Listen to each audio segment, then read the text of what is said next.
Buenos días, familia de iglesia, en todos los campus y en línea. Gracias por acompañarnos.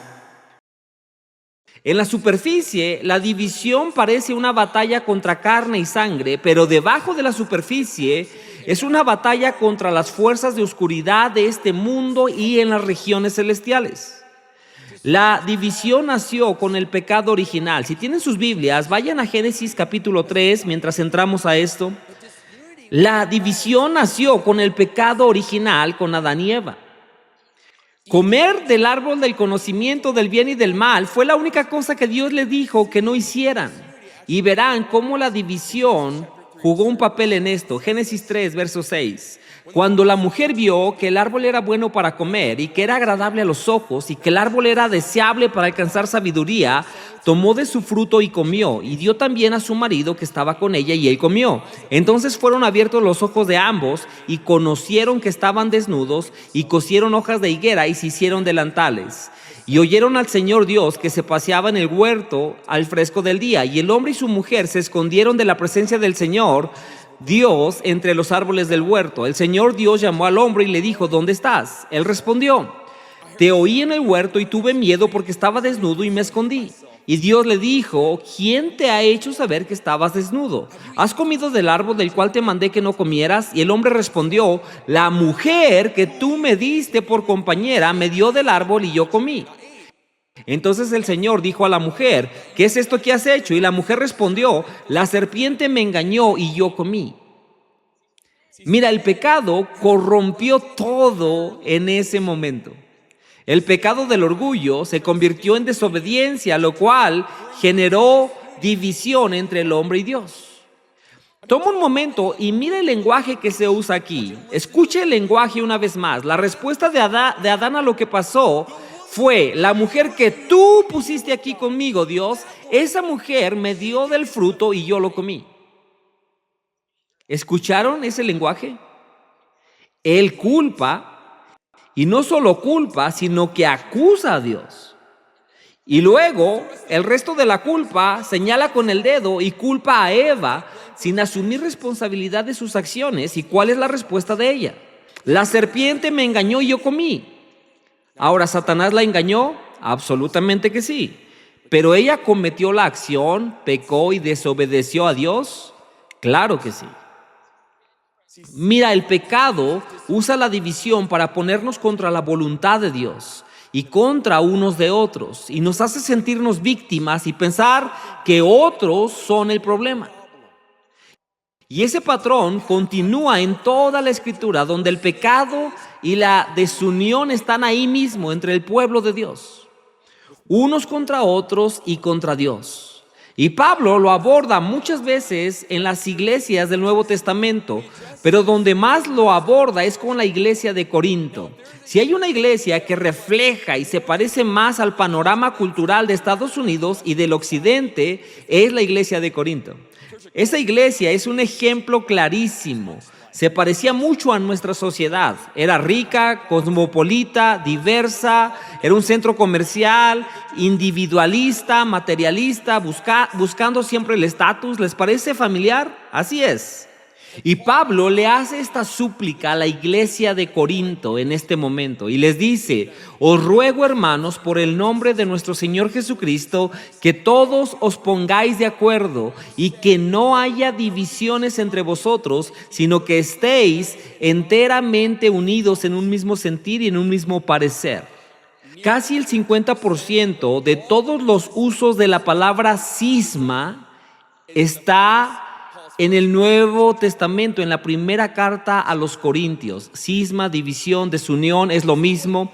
Y esto es lo que la división le hizo a la iglesia de Corinto. Quiero que lo vean en la pantalla. Hay tribalismo y faccionalismo.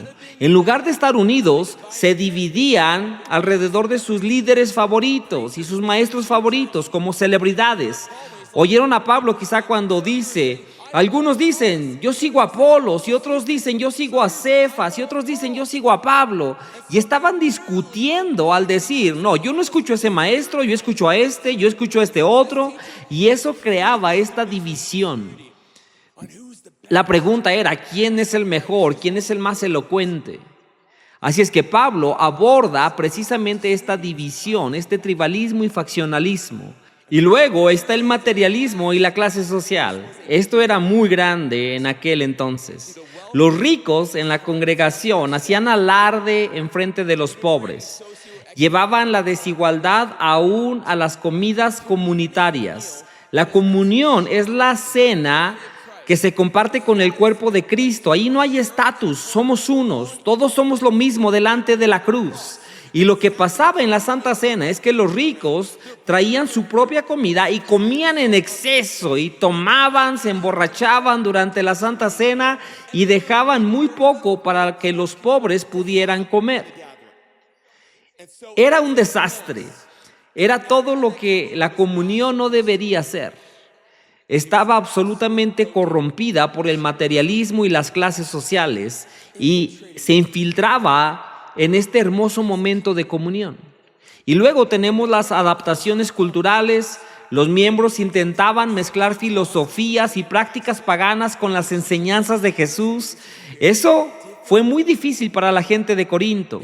Ellos estaban rodeados de prácticas paganas y constantemente querían unir esas prácticas y enseñanzas de sus grandes oradores, querían incorporarlas y hacerlas parte de las enseñanzas de Jesús, y no se parecen en nada a las enseñanzas de Jesús. Y luego tenemos las demandas. Los creyentes se llevaban unos a otros ante los tribunales para resolver problemas, cuando eso debería resolverse dentro de la iglesia, entre hermanos y hermanas en Cristo. Y luego estaban los líderes espirituales. Algunos se jactaban por los dones espirituales, como hablar en lenguas, y los usaban para levantarse por encima de otros y decían: yo soy más especial, yo valgo más, mira cómo Dios me usa, y eso se convertía en competencia y comparación.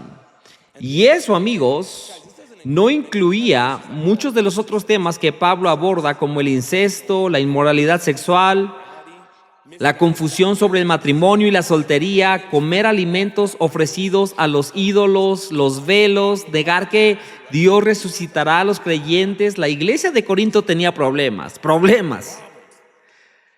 Como iglesia, amigos, tenemos personas que son creyentes maduros y personas que son creyentes nuevos. Tenemos creyentes mayores y creyentes jóvenes. Hay personas que crecieron en hogares cristianos y otros en hogares seculares. Algunos son ricos y otros pobres. Y cada uno de nosotros volvemos al punto de por qué la iglesia debe ser diferente. Porque estamos unidos en la verdad del Evangelio. Eso es lo que nos une. El Evangelio nos une y nos hace libres, sin importar de qué nacionalidad o qué trasfondo vengas. No importa que el mundo quiera que los cristianos imiten sus facciones, su división y desunión, el cuerpo de Cristo siempre elige el camino de Jesús para estar unido con Él. Pablo continuamente llevaba al pueblo de Corinto de vuelta a esto, de vuelta a esta raíz, esta verdad de que el Evangelio lo cambia todo y nos une, y somos un solo cuerpo en Cristo. Y en esencia, toda la división de afuera del mundo que estaba llegando a la iglesia estaba siendo corregida por el Evangelio. Y así es como se ve la unidad. Cuando Pablo habla de unidad en el Evangelio, así es como esta unidad cambió la iglesia de Corinto. Miren, el tribalismo y el faccionalismo, cuando le inyectamos el Evangelio, si ponemos a Cristo crucificado, es el poder de Cristo y su sabiduría. No se trata de los maestros, sino de quién es nuestro Dios. Él es quien habla, Él tiene el poder y para Él es la gloria. Y luego tenemos el materialismo y las clases sociales. Si inyectamos el Evangelio, Jesús dio su cuerpo y su sangre por la iglesia. No la desprecien. Compartan comida unos con otros cuando celebren cómo Jesús sacrificó su vida por ustedes. ¡Qué imagen tan hermosa! Así debería ser la comunión. Él sacrificó todo por nosotros y nosotros venimos como un cuerpo unificado diciendo que somos uno debajo de Él, y por lo que Él ha hecho compartimos en esta mesa juntos para recordarlo a Él y su sacrificio. Y luego tenemos la adaptación cultural. Viene el Evangelio y trae de vuelta la verdad fundamental que solo se encuentra en Jesús. Recuerdo, una vez estaba sirviendo en Kenia y había cosas que estaban pasando culturalmente y los jóvenes me preguntaban sobre esas cosas y yo no sabía cómo responder porque soy occidental y yo respondería de una manera, pero necesitaba saber cómo responder. Había otro señor, un pastor, que habló y dijo: creo que esta es una pregunta difícil para mi amigo, pero recuerden seguir primero la verdad de Dios. No se trata de la cultura keniana y la cultura de Dios, no, es la cultura keniana y la cultura de Dios por encima, la cultura americana y la cultura de Dios, ¿entendemos? Dios por encima de todo. Y luego tenemos las demandas y al ponerle el evangelio: no hagan mal ni defrauden a sus hermanos, porque los injustos no heredarán el reino de Dios. Podemos resolver esto juntos en el cuerpo de Cristo. Y con el elitismo espiritual entra el evangelio y buscamos amor. Eso es lo que el evangelio encarna al desear los dones espirituales que edifiquen a los espiritualmente bautizados. Usamos los dones no para nosotros, no es para levantar nuestro nombre, sino para edificar el cuerpo de Cristo como uno solo. Y lo traemos para exaltar más alto el nombre del Señor. Y deseamos los dones espirituales no para nuestro beneficio, sino para su gloria y exaltar su nombre. El evangelio movió una cultura de división y la convirtió en un cuerpo de una sola mente y un corazón. Y Cristo era la razón por la cual estaban unidos y se mantenían unidos. Cuando su lealtad estaba en Jesús, todo fluía desde ese fundamento. Cristo es la verdadera piedra angular, iglesia. Cristo, amigos, nos saca de querer evitar el conflicto en la iglesia y nos lleva a, con humildad, a hablar con esos hermanos en Cristo y hablar el asunto por amor a ellos. Cristo nos cambia del querer tener la razón y nos lleva a tener una conversación con entendimiento de lo que ha pasado una persona, con compasión y empatía. Cristo cambia mi orgullo para gloriarme en el Señor. Él cambia lo que es mejor para mí por lo que es mejor para el cuerpo de Cristo. Cristo transforma mi corazón de uno de piedra a uno de carne, un corazón más grande para más de Dios y de los demás. Esta unidad nos lleva a algo más profundo para Jesús. Esta es una de mis partes favoritas de la Escritura, cuando Jesús dijo estas palabras, porque el deseo de Jesús era que la iglesia mostrara unidad y reflejara unidad que se encuentra solo en Dios Trino. Y Él dijo que todos los creyentes reflejaríamos esta unidad.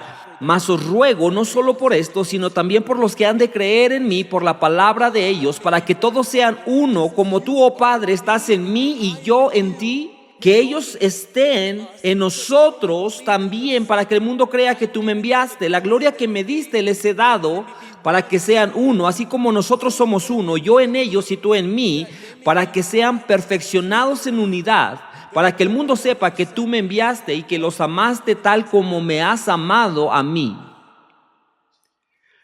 Jesús, su deseo profundo era que su pueblo reflejara tal unidad para que la gente se elevara por encima de sus diferencias y entendiera la unidad. Una unidad por encima de nación, raza, idioma, clase y nivel social. Cristo quiere que todos sus miembros sean un mismo espíritu, mismos derechos y privilegios en la bienaventuranza del mundo que vendrá. Esa fue y es la visión de Jesús para la iglesia. Y ese mismo fundamento de unidad entre Dios el Padre y Dios el Hijo, Él lo deseó para su novia, para llenar a la iglesia. Y esta vida compartida solo puede unificarse a ese nivel debido a que estamos en el mismo terreno de la cruz. Todos en un espíritu en el Señor. Y esta última parte me encanta. Jesús dijo, para que el mundo sepa que tú me enviaste y que los amaste tal como me has amado a mí. El mundo conocerá a Jesús y la validez de su ministerio basado en la unidad de su pueblo. Es interesante, ¿cierto? La unidad en el pueblo de Dios ayuda a que el mundo crea que el Padre envió al Hijo. Y la gente verá el tipo de iglesia que ama a Dios y se aman unos a otros tan profundamente que no podrán dejar de notar que hay algo diferente, hermoso y poderoso diferente en la iglesia. Que un mundo perdido puede ver a la iglesia y ver una imagen del reino de los cielos aquí en la tierra y pueden volver a casa. El perdido podrá volver a casa para ser salvo y regresará a Jesús su Salvador, que entregó su vida por todos.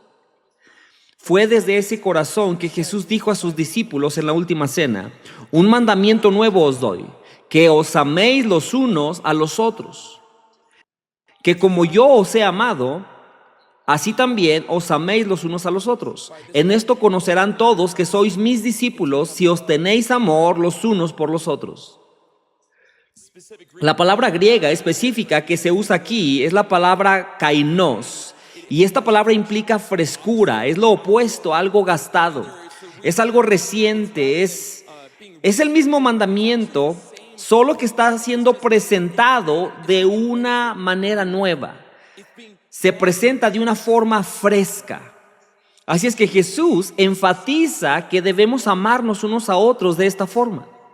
Que habrá una presencia especial de amor entre los seguidores de Jesús cuando estamos unidos en Él. Como Charles Spurgeon dijo, debemos amar a nuestro prójimo como a nosotros mismos, pero debemos amar a nuestros hermanos cristianos como Cristo nos amó, y eso es mucho más de lo que nos amamos a nosotros mismos. Esa es la marca que identifica a sus discípulos, iglesia. No un amplio entendimiento y conocimiento de teología, no nuestros dones espirituales, no, más bien es cómo nos amamos unos a otros. Y no significa que el amor por el mundo no sea importante. Claro que importa, es relevante, pero no es lo primero. Hay otras medidas del discipulado que vienen después de lograr esta marca. Jesús nos marca como sus discípulos por nuestro amor unos con otros. Y nosotros podemos marcarnos como discípulos por nuestro amor los unos con los otros. Y el mundo nos identificará como sus discípulos por nuestro amor unos por los otros. El antiguo escritor cristiano y teólogo que escribió en latín, conocido como el padre del cristianismo latino, Tertuliano, él registró que los paganos de su tiempo notaban esto en los cristianos. La gente notaba la diferencia en los cristianos en ese tiempo. Él observó cómo los funcionarios romanos se daban cuenta y se asombraban de cómo los cristianos cuidaban a los pobres y cuidaban a los enfermos y protegían a los rechazados. Él registró cómo los paganos decían: miren cómo se aman unos a otros. Ese cuidado intenso y poco común y esa entrega resaltaba en el Imperio Romano. Nadie veía una generosidad radical como esa. Personas de diferentes razas y clases sociales sosteniendo a huérfanos, a viudas y a necesitados. Las palabras de Hechos 4 resuenan mucho aquí y reflexiono en esto. Todos los creyentes eran de un solo corazón y un solo sentir. Ninguno decía que era suyo propio lo que poseía, sino que compartían todo. Durante los siglos segundo y tercero, hubo plagas devastadoras en todo el mundo conocido de ese entonces, y los cristianos fueron conocidos como aquellos que se quedaban en las ciudades para cuidar a los enfermos, incluso a los paganos. En lugar de huir como los demás, ellos se quedaban y cuidaban a la gente, y eso redujo drásticamente la mortalidad y llamó fuertemente la atención de todo el público. Observadores de los siglos notaron que los cristianos tenían una manera de amarse unos a otros sin importar la nacionalidad, y eso era algo muy inusual en el mundo antiguo. A lo largo de la historia, cuando la iglesia ha tenido grandes oleadas de salvación en los avivamientos, siempre ha habido una profunda unidad arraigada en el pueblo de Dios. Unidad y amor por el Señor y amor unos por otros. Hoy, en un mundo dividido, la unidad de la iglesia resalta. Una de las razones más grandes por las que la generación Z y los millennials están regresando a la iglesia es por esta. Es increíble. Es una de las razones principales de por qué están regresando o asistiendo por primera vez en números enormes. Un estudio de Barna reveló que un cambio histórico sucedió y la generación Z y los millennials son los que más asisten a la iglesia. Asisten 1.9 veces al mes y los millennials 1.8 veces. ¿Y dónde entra la unidad en todo esto? Bueno, el 50% de la generación Z y los millennials prefieren construir relaciones sólidas con otros cristianos que solo escuchar un mensaje provocador. Hay una apertura hacia Jesús en este momento, hay un arraigo espiritual, especialmente cuando se trata de los retos de salud mental y la ansiedad moderna. De forma inesperada, los hombres de estas generaciones están liderando el resurgimiento y la asistencia a la iglesia, y hay un aumento. Claro, aplaudamos por eso, claro que sí. Hay un aumento en la venta de Biblias entre los jóvenes adultos. Los jóvenes tienen hambre por la verdad y están buscando comunidades que hagan vida juntos y que muestren la verdad del evangelio. Están buscando estabilidad, verdad fundamental y comunidad auténtica en un mundo de inestabilidad global donde hay incertidumbre y desunión. Y cada vez más no son tímidos, no les da pena compartir su fe con el mundo. Quieren ver esa fe, quieren ver el evangelio a plena vista unificando el mundo. Están ganando al mundo para que comparta la esperanza que tienen en Cristo. Mi parte favorita del mundial no ha sido en realidad ver a todos los aficionados experimentando los Estados Unidos o que gane Estados Unidos. No, ha sido ver las historias de personas abrazando el cristianismo y su fe. Es increíble. Ha sido esta unidad de fe donde gente de todas las culturas, de todo el mundo, se reúnen y oran en el campo después de los partidos. Leen y tienen estudios bíblicos en los hoteles. Literalmente vi a todos los aficionados del Congo cantando canciones de adoración en las gradas del mundial. ¡Gloria a Dios! En verdad me asombra cómo Dios se está moviendo en nuestro mundo, en nuestra cultura. El fútbol une a la gente, pero Jesús satisface el alma. Eso me encanta, es la verdad. Esta es la diferencia entre los que están unidos en Cristo y los que no. Me encanta porque me recuerda las palabras del salmista que escribe: miren cuán bueno y cuán delicioso es habitar los hermanos juntos en armonía. Unidad en Cristo. Cuando la unidad en Cristo se ve, el mundo lo nota. Y debemos ser conocidos por amar al Señor nuestro Dios con todo nuestro corazón, alma y mente y fuerzas, y por amarnos unos a otros. Pero ¿cómo se ve esto para ustedes y para mí hoy en la iglesia, en el cuerpo de Cristo? Es una cosa hacer esto en la cancha de fútbol y en el trabajo, pero ¿cómo se ve esto cuando se trata del cuerpo de Cristo? ¿Cómo fomentamos unidad en el cuerpo de Cristo para que el mundo lo note? ¿Cómo lo hacemos? Y por supuesto, en la historia de la iglesia se ha integrado racialmente y ha sido diversa socioeconómicamente, pero al orar por nuestra iglesia, oraba por nosotros. Creo que el Señor ha estado hablando sobre ciertas formas en que estamos haciendo esto y cómo podemos crecer para mostrar la unidad en el cuerpo de Cristo. Y lo primero que me vino a la mente al orar esto es que la unidad del cuerpo de Cristo es intergeneracional. Esto es algo importante, amigos. Una de las brechas más grandes que noto en la iglesia es entre las generaciones mayores y las más jóvenes. Y una de las razones más importantes, quizá no lo saben, pero una de las razones por las cuales somos intencionales con que los jóvenes se unan al servicio de adoración de los adultos durante el servicio de adoración, excepto una vez al mes cuando ellos están aparte, pero la razón es que los jóvenes deben entender que somos un solo cuerpo unido en Cristo. No es como si los jóvenes de Revolution se van para allá y tengan su servicio como si fuera una iglesia aparte o algo así. No se trata de eso. Necesitamos ser una casa integrada con una sola adoración, donde buscamos y anhelamos juntos el rostro de nuestro Dios. Esto es importante. De hecho, típicamente, esa es una de las mayores razones por las cuales los jóvenes se apartan. Cuando van a la universidad es porque su iglesia nunca se sintió como su hogar. Su ministerio de jóvenes se sentía más como una iglesia aparte, y es importante que encontremos formas de tener comunidad y ser un solo cuerpo también en esto.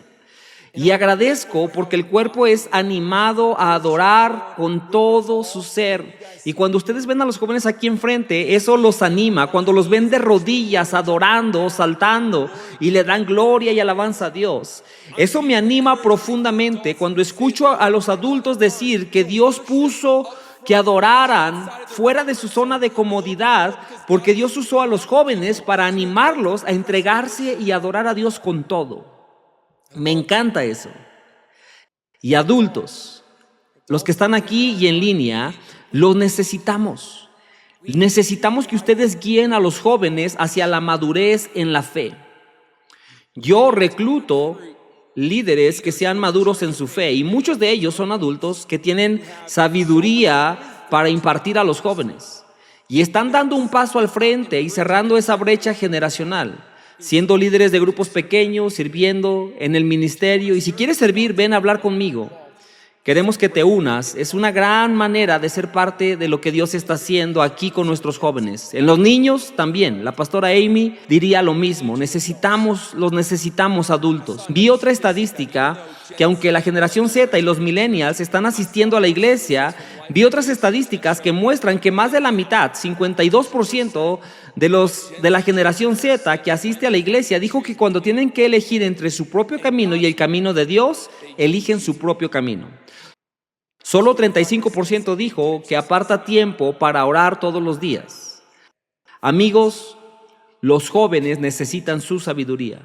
Los necesitan a ustedes y su madurez en la fe.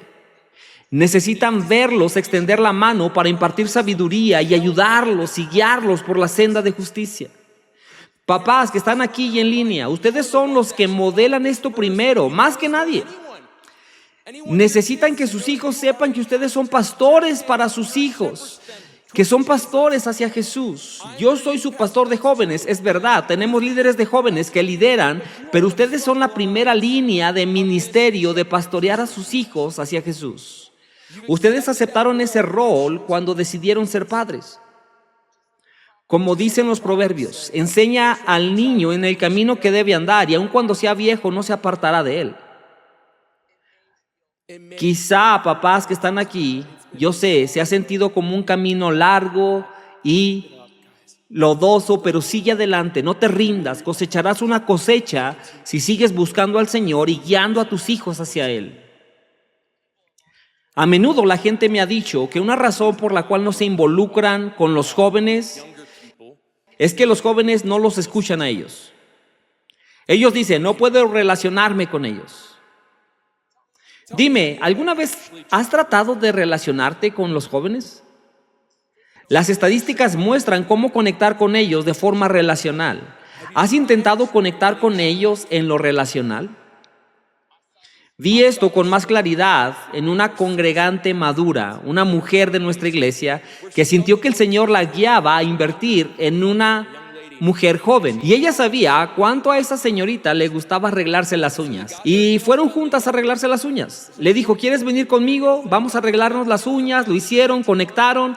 Y eso abrió la puerta para conversaciones con esa joven. Y ya no veía a esta persona como alguien mayor, sino como alguien con valor y dignidad. Y dijo, wow, ella se preocupa por mí.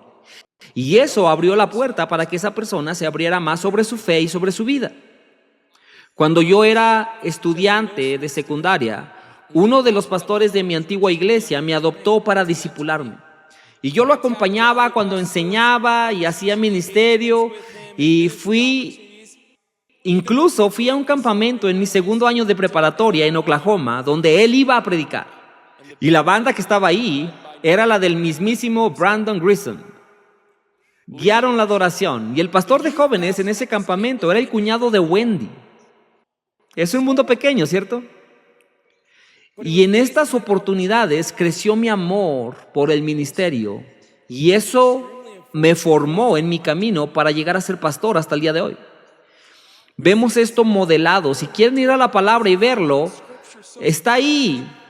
La mentoría de Pablo a Timoteo, uno de los mejores ejemplos. Los estudiosos creen que había una diferencia de 30 años entre ellos y Pablo tomó a Timoteo bajo su ala. Lo invitó a sus viajes en el ministerio. Pablo tenía a Timoteo en tan alta estima que lo llamó mi verdadero hijo en la fe. Con el tiempo, Pablo confió tanto en Timoteo que le encargó pastorear la iglesia en Éfeso. Vemos las cartas personales de Pablo a Timoteo, primera, segunda de Timoteo, llenas de consejo, de ánimo, instrucciones sobre cómo liderar la iglesia y enseñar la sana doctrina. Y no fue solo Pablo quien invirtió en Timoteo, sino su madre Eunice y su abuela Loida. Ellas tuvieron un impacto profundo en su vida. Y ambas se les reconoce por ello, por sembrar una fe sincera y profunda en Timoteo desde una edad muy temprana. Se necesitó toda una comunidad para formar a Timoteo, uno de los grandes líderes del Nuevo Testamento. Y se necesita una comunidad para levantar la próxima generación aquí con nosotros. No dejen que la edad sea la razón por la que no hay unidad en la casa de Dios. Porque Él desea una novia unida entre generaciones. Amén.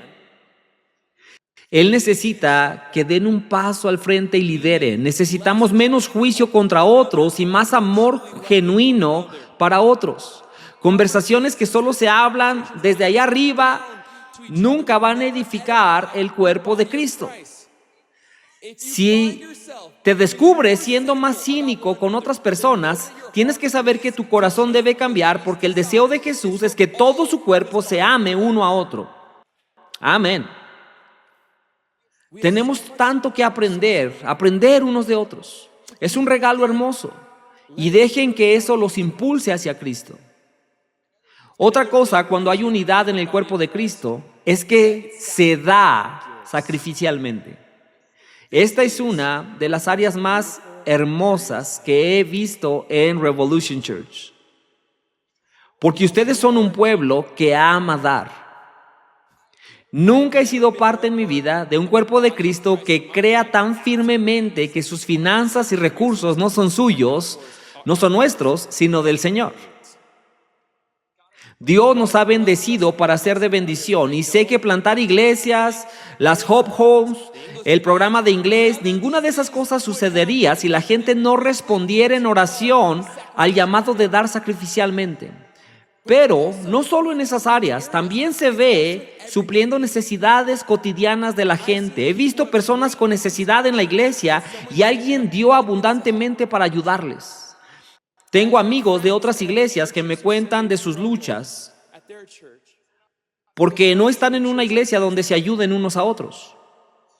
Y yo estoy tan agradecido de que en esta iglesia damos hasta la camisa para ayudar a un hermano o hermana en necesidad. Gloria a Dios.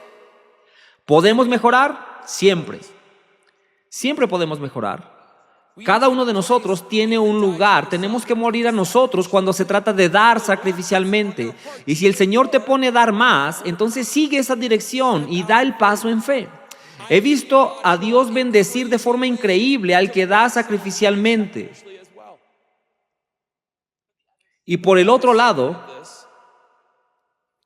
y no siempre hablamos de esto, pero si el Señor pone en el corazón de alguien el ayudarte, si alguien trata de ayudarte porque Dios puso en su corazón hacerlo, esa persona oró y escuchó al Señor.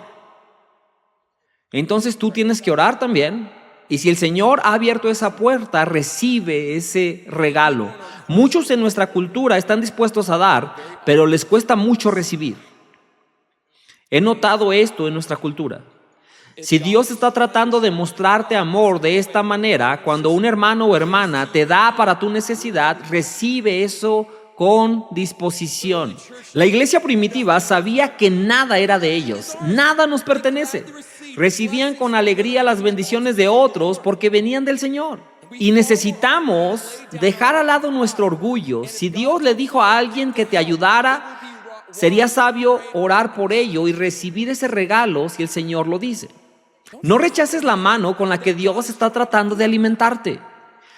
Hay una oportunidad para que ocurra una gran unidad y obre cuando una persona da sacrificialmente en obediencia fiel y cuando otra persona recibe ese regalo que Dios le da. Yo he estado ahí, en ese lugar donde uno dice, no quiero ser una molestia, no quiero recibir, pero Dios me ha reprendido diciendo, estoy tratando de bendecirte y esa persona está siendo fiel a mi voz ahora mismo, necesitas escuchar, estoy tratando de ayudarte. Y el Señor nos ha bendecido y ha sido bueno. Segunda a los Corintios dice, El que siembra escasamente, escasamente segará, y el que siembra abundantemente, abundantemente segará. Que cada uno dé como propuso en su corazón, no de mala gana ni por obligación, porque Dios ama al dador alegre. Y estoy tan agradecido porque en esta iglesia somos una iglesia de dadores alegres. Es algo hermoso y el mundo lo nota, lo ven.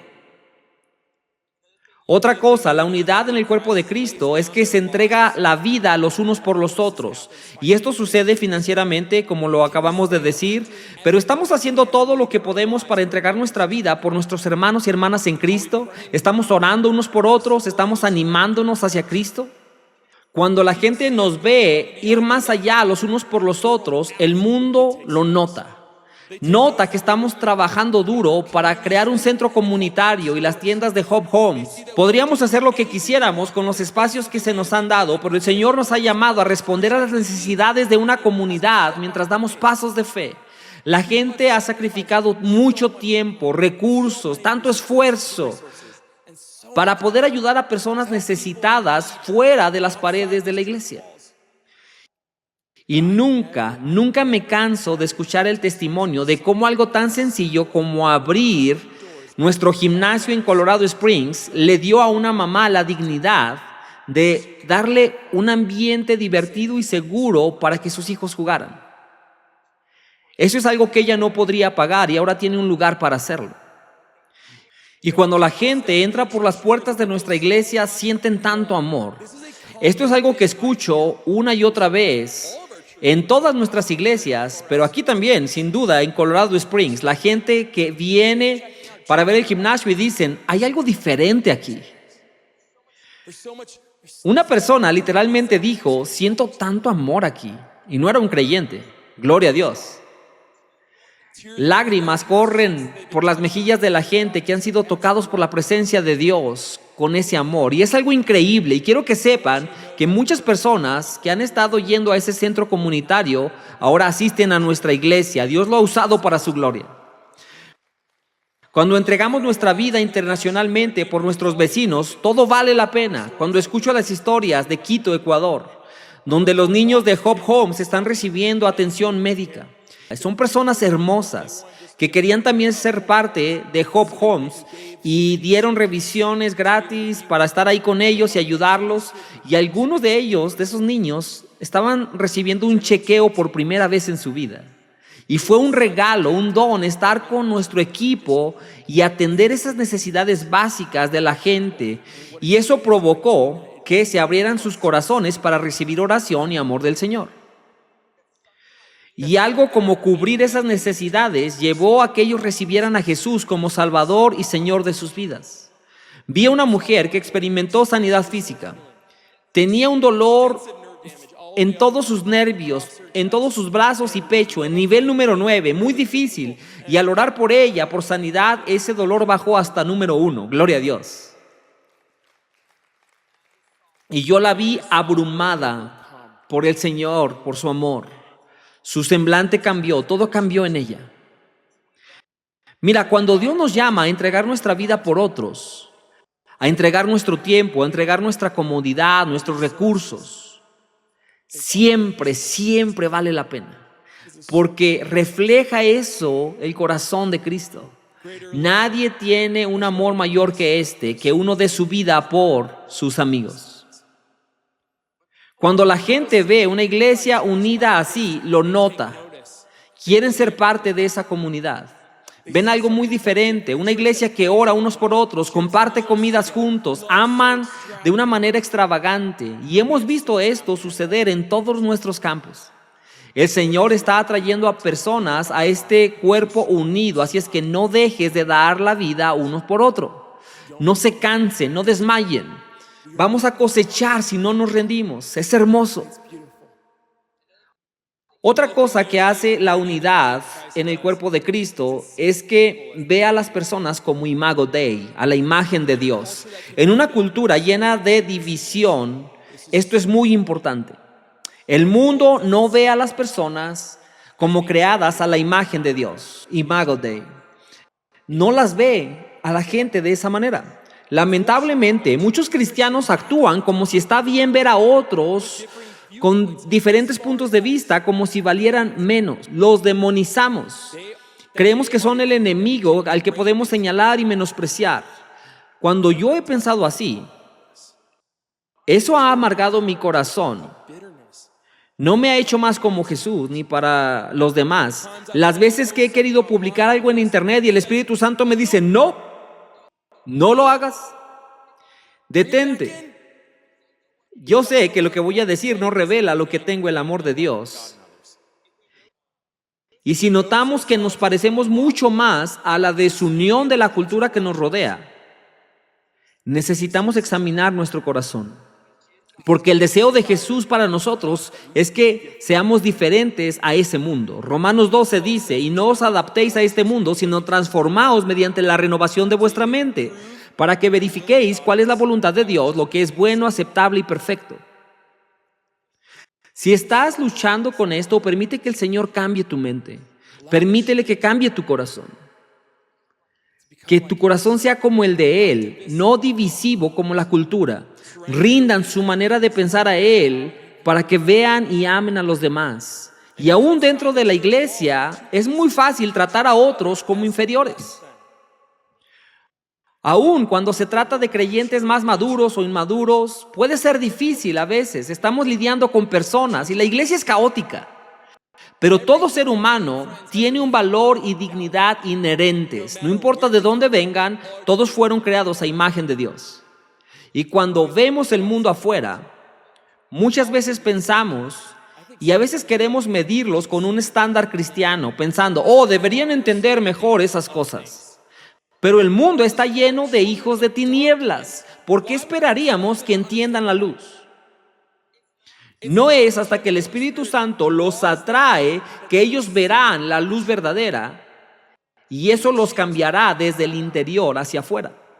Y amigos, una de las mejores formas en que eso sucede es cuando el de afuera ve cómo amamos a las personas y cómo nos amamos unos a otros. Y creo que esta es una de las razones más grandes por las que la generación joven ha empezado a mirar a la iglesia, porque miran al mundo, miran a su alrededor, miran el caos, miran la división y dicen, eso no es, así no debería ser, debe haber algo más.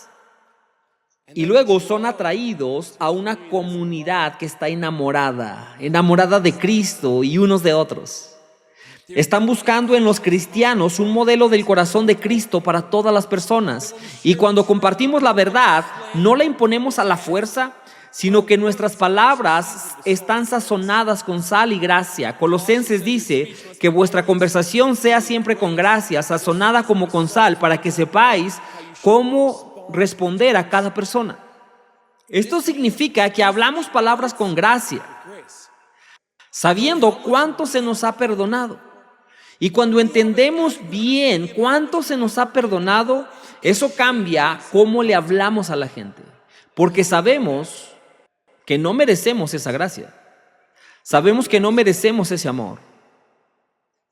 Ese es nuestro Dios. Él nos ama tanto. Y al compartir esa gracia y perdonar a otros, buscamos preservar a las personas. No queremos deteriorar las relaciones, sino preservarlas como la sal. Queremos preservar las relaciones. Buscamos traer corrección con un anhelo de restaurar a otros a Jesús. No nos acercamos a la gente con una actitud elitista, sino con un corazón de amor para cada persona, anhelando que ellos se encuentren con el amor de Jesús. Y si alguna vez notan que sus corazones tienen más odio que amor, pídanle al Señor, pídanle que examine sus corazones y les revele las áreas que no son el deseo que Él tiene para sus discípulos. ¿Qué tan seguido, amigos, están orando por sus enemigos? ¿Qué tan seguido hacen eso? ¿Oran para que Dios los bendiga? ¿Que la bendición venga sobre ellos? ¿Que conozcan el corazón de Jesús? ¿O se han llenado de cinismo y orgullo al punto de que los demás han quedado por debajo de ustedes? El mundo no debería conocernos más por aquello a lo que nos oponemos, sino por lo que amamos. Y queremos llevar a todas las personas a ese amor de Jesús mientras el Espíritu Santo obra para transformar sus vidas. Necesitamos mirar el ministerio de Cristo para ver cómo Él atraía a las personas hacia Él mismo. Él los atraía con amor y con su verdad, y al hacer esto la gente prefería su camino sobre el mundo. Ellos vieron que Jesús era diferente en todo sentido y lo anhelaron. Y su ministerio se convirtió en la revolución más grande de la historia de la humanidad. La gente nos está mirando. ¿Estamos encarnando a Jesús en este mundo? Y por último, la unidad en el cuerpo de Cristo ama a Dios primero. Y predicamos esto aquí todo el tiempo. Lo cierto es que si amamos a Dios primero, todo fluirá desde allí. Si amo a Dios primero, me importará amar también a mi hermano y hermana en Cristo. Si amo a Dios primero, buscaré ayudar al de afuera a conocer el verdadero amor de Jesús. Si amo a Dios primero, la verdad de su palabra será el fundamento en mi vida. Todos los días será el fundamento para la iglesia, la novia. Y eso significa que busco someterme a Dios y que el deseo de Dios es la unidad de su pueblo, sin importar cuán tentador sea caer en la división que hay en el mundo, en el odio, la división, las mentiras y las artimañas. Yo permanezco firme en el amor de Dios primero. Nosotros, Revolution Church, permanecemos primero en el amor de Dios. Y el mundo lo ha intentado meter muchas facciones dentro de la iglesia. Pero nosotros siempre volvemos a la verdad fundamental de amar primero a Dios. No es un primer amor por la gente. De hecho, nos hemos confundido mucho ahí. Nos hemos metido en problemas cuando empatizamos con el pecado de la gente por encima de Dios. Volvamos a lo que Dios desea para nosotros. Dios desea que cada uno de nosotros seamos transformados por su evangelio. Él desea que no vivamos con las mentiras y las artimañas del enemigo. Yo entrego mi vida como un sacrificio vivo que agrada primero el corazón de Dios. Y cuando nosotros como cuerpo estamos centrados en la verdadera unidad, entonces pensaremos con una mente y latiremos con un corazón. Y esa iglesia, amigos, es la clase de iglesia que supera todos los obstáculos de nacionalidades, de diferentes trasfondos, de viejos, jóvenes, ricos, pobres, y ni siquiera las puertas del Hades podrán prevalecer contra la iglesia, la novia pura de Cristo, cuando se ve de esa manera. Y cuando el mundo observa una iglesia así, verán más y más personas atraídas al corazón de Dios, porque verán a un pueblo que refleja su corazón de una forma tan profunda. Una iglesia que late con una sola mente y un solo corazón. Que amamos de tal manera que la presencia de Dios se complace en reposar con nosotros.